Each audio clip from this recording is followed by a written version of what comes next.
O mangá já começa de um jeito muito pesado. Vemos o personagem principal, Ryu Narushima, no meio de uma sala onde claramente acabou de acontecer algo muito sério.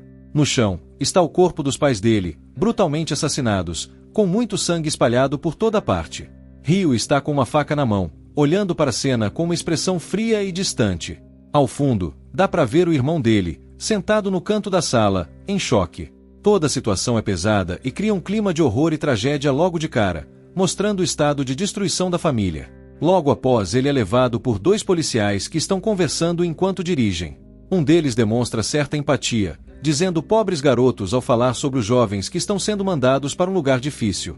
O outro, mais frio, responde que eles ganharam o que mereciam, mostrando que ele não tem pena ou remorso sobre o destino dos meninos. Quando o carro finalmente para, um dos homens diz, enfim, chegamos, indicando que Ryu e os outros garotos estão prestes a entrar em um lugar que promete ser ainda mais sombrio e cruel do que tudo que ele já passou até agora. A prisão juvenil.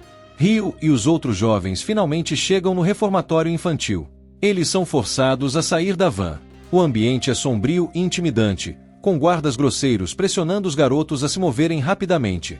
E então o nosso protagonista sai da van com uma cara de assustado. Ryu chega ao reformatório Ajigasaki. Ryu e os outros garotos estão diante do diretor, que começa a listar os crimes de cada um. Ele menciona Junia, culpado por roubo, e depois Isao, envolvido em violência e vandalismo. Isao, com uma postura arrogante, não parece nem um pouco preocupado com a situação, mostrando um sorriso confiante. Agora é a vez de Ryu ser apresentado. O diretor menciona seu nome, e todos no ambiente parecem reconhecer imediatamente quem ele é. Ryu permanece em silêncio, com uma expressão vazia, enquanto o diretor observa com interesse, como se estivesse frente a alguém famoso por algo terrível.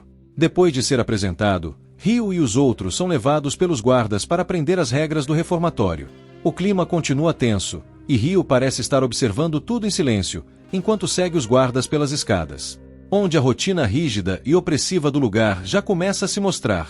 Os jovens são forçados a cortar o cabelo ao chegarem no reformatório. Ryu, como os outros, senta-se enquanto tem seu cabelo raspado sem nenhum cuidado.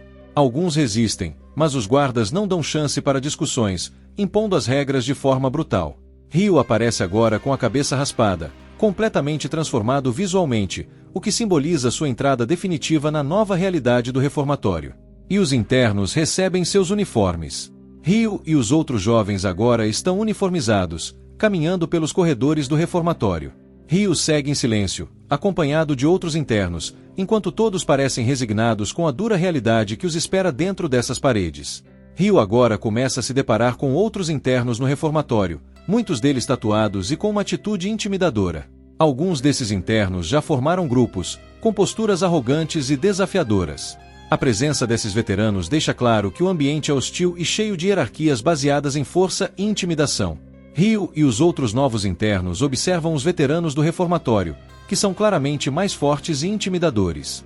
Um dos novatos tenta fazer uma saudação desconfortável, mas é recebido com risadas e olhares de desprezo. A hierarquia no reformatório fica evidente, com os mais antigos se impondo sobre os novos, e o ambiente de tensão continua crescendo. Ryu entra em sua cela individual, ainda observando os veteranos com cautela. Ele recebe a notícia de que, excepcionalmente, eles poderão dormir sozinhos naquela noite, algo raro no reformatório. O guarda avisa que é melhor aproveitar a oportunidade, deixando claro que a rotina normalmente será muito mais dura. Ryu parece absorver tudo, ainda lidando com a nova realidade que o cerca. Ryu se senta sozinho em sua cela, refletindo sobre o lugar onde está agora. O ambiente é solitário e opressor, com paredes desgastadas e uma sensação de clausura. Ele observa a cela vazia e o reformatório lá fora, deixando escapar o pensamento, esse lugar. Mostrando o impacto que essa nova realidade já está tendo sobre ele. A solidão e o peso do ambiente começam a afundar nele. Durante a noite, Ryu é acordado por um barulho vindo da porta de sua cela. Assustado, ele se vira para ver quem está lá. Para sua surpresa, um outro interno aparece na porta com um sorriso estranho e um gesto afeminado, dizendo olá. Ryu é abordado por Hiromi, um dos internos, que se apresenta de forma amistosa, mas com um ar estranho. Hiromi sugere que Ryu participe de uma festa de boas-vindas, que já está acontecendo, deixando Ryu confuso e desconfiado.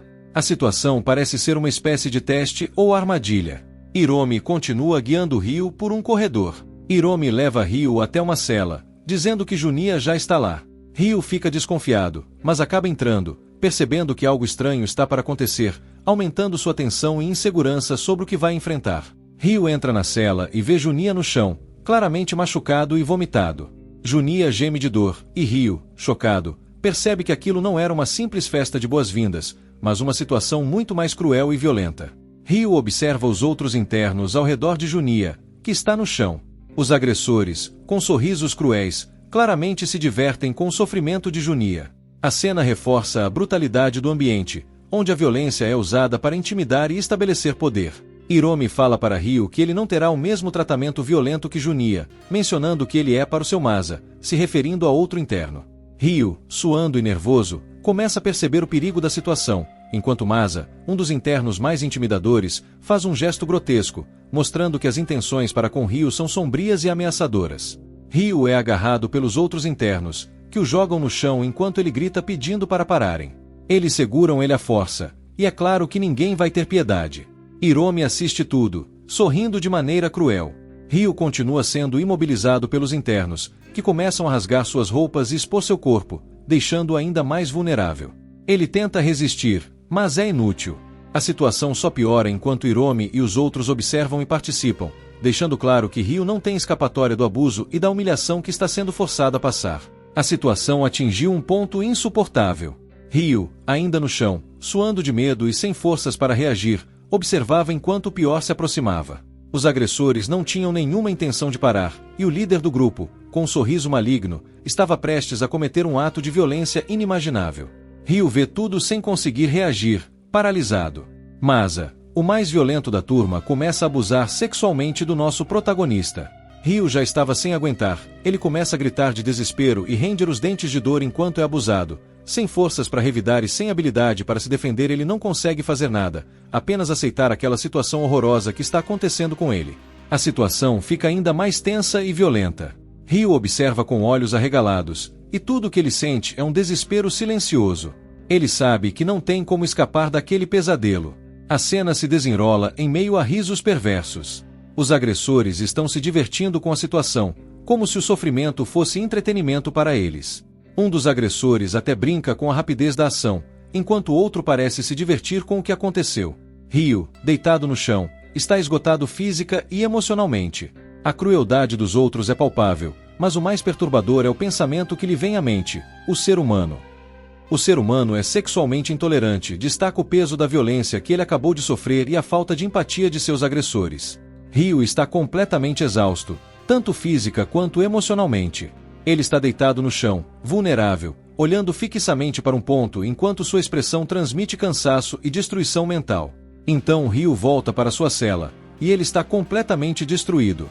E se você quer saber a continuação desse mangá brutal, deixa nos comentários para eu trazer a parte 2. Se você gostou, deixa seu like e até a próxima.